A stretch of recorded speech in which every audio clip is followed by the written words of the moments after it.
Greetings, YouTube, as I log into the game to record this video. It's really important to understand that the history of the lessons that we learn in this community really do remind us of the future. And they like to say in life that you can't be prepared for the future if you don't learn from the past.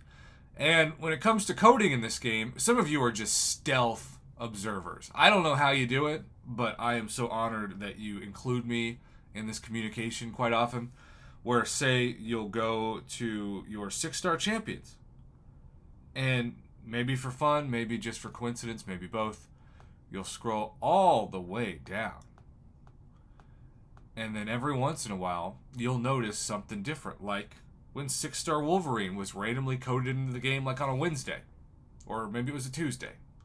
Either way, 6-star Wolverine all of a sudden was in the game, and I immediately got texts from people and DMs saying, Prof, you gotta talk about this. And I was skeptical, of course, because, well, 6-star Wolverine had literally been announced on the forums that he wasn't coming to the game, potentially ever, because his regen would just be too good. And maybe his bleed damage would be too good.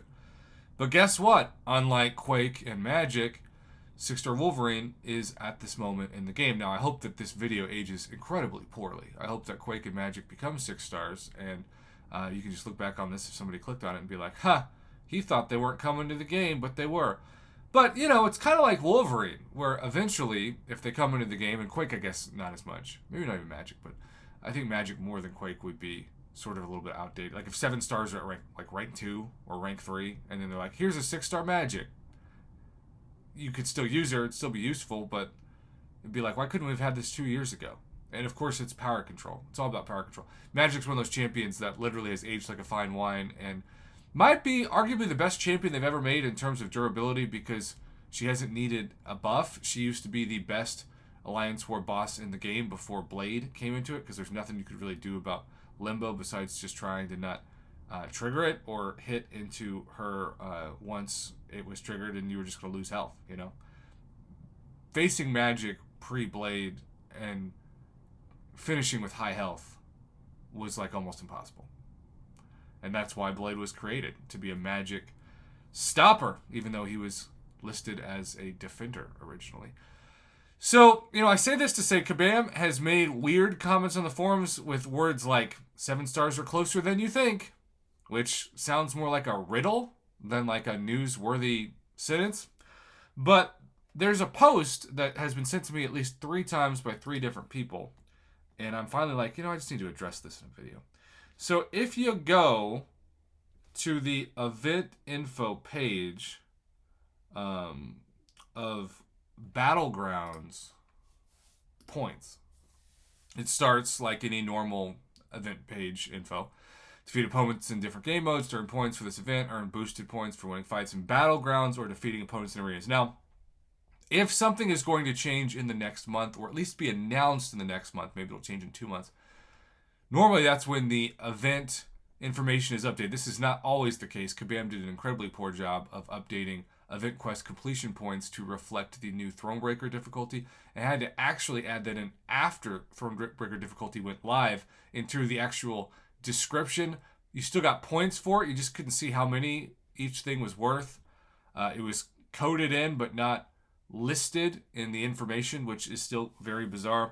But you can see win a fight against 5-star opponents, 6-star opponents, and then what do you know, circled in red, win a fight against a 7-star opponent in Battlegrounds. Now, Battlegrounds is not event quest completion. It's not side quests. It's not the arena, you know, whatever. It's not, I guess the arena is a bad example because we can't see 7 stars yet, but it's not a place where Kabam will put 7-star defenders as defenders without, obviously, you fighting real human beings that have 7 stars on their rosters.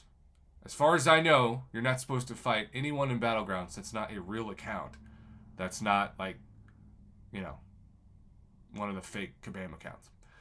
So, this tells me, and this tells quite a few of you, because you've said the same thing to me behind the scenes, that 7 stars are right around the corner. I'm not saying they're coming this month, because I think they're probably coming next month. But I've been saying all along, ever since they said 7 stars are coming here in the spring for Kabam usually is the time period between March and July. And April is usually the month for spring cleaning. We've seen that 2 times in a row. So spring cleaning literally has the word spring in it. So it's Kabam saying it's spring. And then Kabam likes to also put out some special content or tough event in like May/June to hold the community over before they make a ton of money in July. It's just the nature of how their profiteering works, and they're a for-profit company. That makes perfect sense. So I've accepted this, but you know what? I'm sitting here, and hopefully, again, this video ages incredibly poorly. I'm ready for the Ascension details. That's what I'm freaking ready for. I don't care about 7 stars at this point. I care about Ascension.